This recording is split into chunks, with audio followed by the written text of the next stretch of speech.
The automatic emergency braking, AEB, with pedestrian detection system automatically turns on each time the ignition switch is placed in the on position and can assist the driver when there is a risk of a forward collision with the vehicle ahead in the traveling lane or with a pedestrian. The AEB with pedestrian detection system uses a radar sensor located on the front of the vehicle to measure the distance to the vehicle ahead in the same lane and operates at speeds above 3 miles per hour.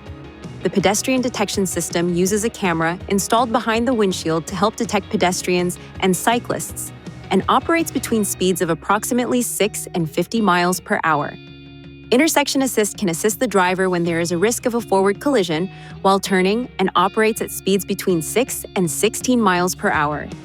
The turn signal must be activated to detect a vehicle. However, it does not need to be activated to detect a pedestrian. If a risk of a forward collision is detected, the system provides a warning to the driver by a flashing indicator along with an audible alert. If the driver does not take action, the automatic emergency braking with pedestrian detection system issues the second visual and audible warnings and also applies partial braking.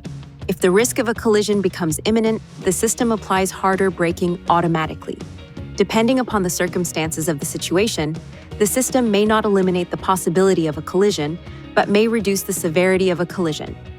To enable or disable the system, use these controls to select settings, driver assistance, emergency assist, then emergency braking to toggle the system on or off.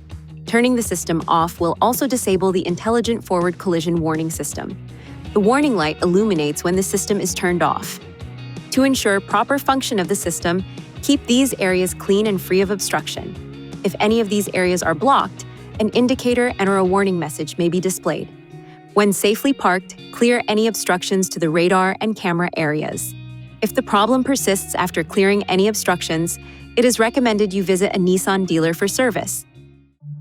Please see your owner's manual for important safety information, system limitations, and additional operating and feature information.